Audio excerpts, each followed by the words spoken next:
ਵਿਧਾਨ ਸਭਾ ਦੇ ਵਿੱਚ budget session ਆ ਰਿਹਾ ਆਮ ਆਦਮੀ ਪਾਰਟੀ ਦੀ ਸਰਕਾਰ ਦਾ ਜੀ 10 ਤੋਂ ਹੋਣ ਦੀ ਸੰਭਾਵਨਾ ਹੈ। ਦੇਖੋ ਹਾਂਜੀ, ਪਹਿਲਾ ਬਜਟ ਸੈਸ਼ਨ ਜਿਹੜਾ ਹੈ ਉਹ ਜਦੋਂ ਵੀ ਸਰਕਾਰ ਬਣਦੀ ਹੈ, ਖਾਸ ਤੌਰ ਤੇ ਜਿੱਥੇ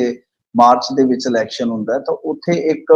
ਅੱਧ ਅਧੂਰਾ ਜਿਹਾ ਬਜਟ ਪੇਸ਼ ਹੁੰਦਾ। ਪੂਰਨ ਬਜਟ ਜਿਹੜਾ ਆ ਉਹ ਪੇਸ਼ ਹੁੰਦਾ ਫਿਰ 2-3 ਮਹੀਨੇ ਦਾ ਵਕਫਾ ਹੁੰਦਾ ਉਸ ਦਰਮਿਆਨ। ਜੀ ਤਾਂ ਇਹ ਇੱਕ ਸੰਭਾਵਨਾ ਹੈ ਕਿ ਸ਼ਾਇਦ 10 ਜੂਨ ਤੋਂ ਇਹ ਜਿਹੜਾ ਸੈਸ਼ਨ ਸ਼ੁਰੂ ਹੋਏਗਾ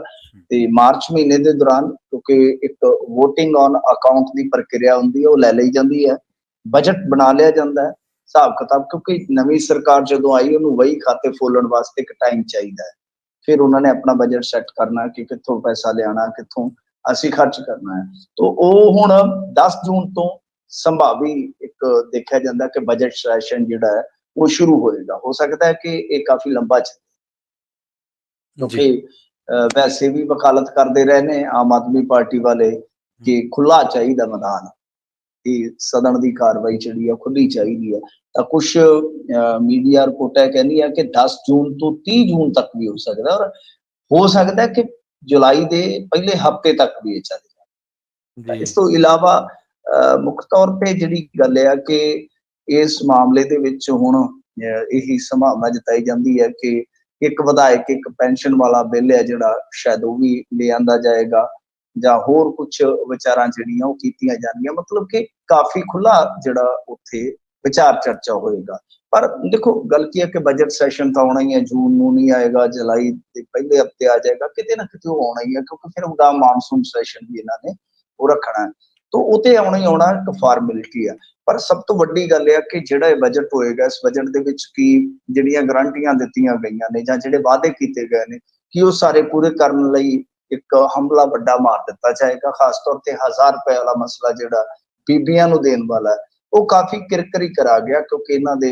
ਜਿਹੜੇ ਸਪੀਕਰ ਸਾਹਿਬ ਵੀ ਹੈ ਵਿਧਾਨ ਸਭਾ ਦੇ, ਉਹ ਕਹਿੰਦੇ ਜੀ ਖਜ਼ਾਨਾ ਤੇ ਜਿਹੜਾ ਥੱਲੇ ਲੱਗਾ ਪਿਆ, ਤੇ ਬਹਰਹਾਲ ਸਾਡੇ ਕੋਲ ਹਾਲੇ ਗੁੰਜਾਇਸ਼ ਹੈ ਨਹੀਂ। ਤਾਂ ਹੁਣ ਮਜ਼ਾਕ ਵੀ ਹੋ ਰਿਹਾ ਸੋਸ਼ਲ ਮੀਡੀਆ ਤੇ, ਫਿਰ ਲੋਕ ਟਕੋਰਾਂ ਵੀ ਕਰਦੇ ਆ। ਤਾਂ ਪਰ ਸਭ ਤੋਂ ਵੱਡੀ ਜਿਹੜੀ ਮੈਨੂੰ ਲੱਗਦਾ ਕਿ ਚਿੰਤਾ ਹੋਏ ਇਸ ਬਜਟ ਵਾਸਤੇ ਜਾਂ ਬਜਟ ਸੈਸ਼ਨ ਤੋਂ ਬਾਅਦ ਪੰਜਾਬ ਵਾਸਤੇ, ਉਹ ਇਹ ਹੋਏਗਾ ਕਿ ਇਸ ਬਜਟ ਸੈਸ਼ਨ ਦੇ ਸ਼ਾਇਦ ਚੱਲਦੇ ਸਮੇਂ ਦੇ ਦੌਰਾਨ ਇੱਕ ਬਹੁਤ ਵੱਡਾ ਪੰਜਾਬ ਨੂੰ ਫਾਈਨੈਂਸ਼ੀਅਲੀ ਝਟਕਾ ਲੱਗੇਗਾ। ਉਹ ਕੀ ਹੈ ਕਿ ਜੋ GST ਲਾਗੂ ਹੋਣ ਤੇ 5 ਸਾਲ ਦੇ ਵਕਫੇ ਵਾਸਤੇ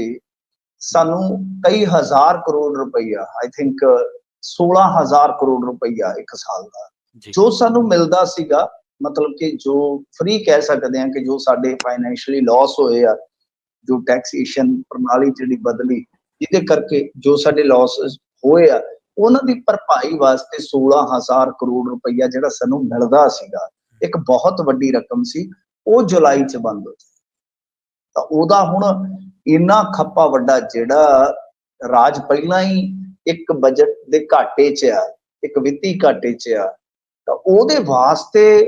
ਜਿੱਦਾਂ ਗਰੰਟੀਆਂ ਕੀਤੀਆਂ ਨੇ ਜਾਂ ਹੋਰ ਡਿਵੈਲਪਮੈਂਟ ਦੇ ਜਿਹੜੇ ਕਾਰਜ ਨੇ, ਉਹ ਸਾਰੇ ਕਿਵੇਂ ਮੈਨੇਜ ਕੀਤੇ ਜਾਣਗੇ, ਇਹ ਇਸ ਬਜਟ ਦੀ ਇੱਕ ਤਰ੍ਹਾਂ ਨਾਲ ਕਹਿ ਲਓ ਕਿ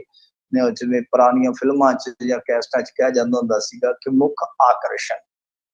ਕਿਸੇ ਦਾ ਇੱਕ ਗੈਸਟ ਅਪੀਅਰੈਂਸ ਹੁੰਦਾ ਤੇ ਉਹਨੂੰ ਕਹਿ ਦਿੰਦੇ ਮੁੱਖ ਆਕਰਸ਼ਣ। ਤਾਂ ਇਸ ਬਜਟ ਦੀ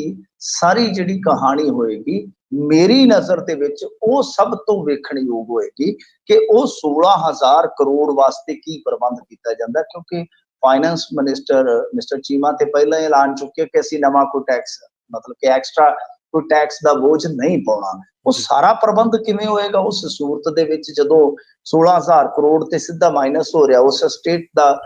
ਜਿਹਦੇ ਤੇ ਬਹੁਤ ਜ਼ਿਆਦਾ ਕਰਜ਼ਾ ਹੈ, ਜਿਹਦੇ ਤੇ ਇੰਟਰਸਟ ਬਹੁਤ ਜ਼ਿਆਦਾ ਹੈ। ਸੋ ਇਹ ਬੜੀ ਦਿਲਚਸਪ ਰਹੇਗੀ ਕਹਾਣੀ ਬਜਟ।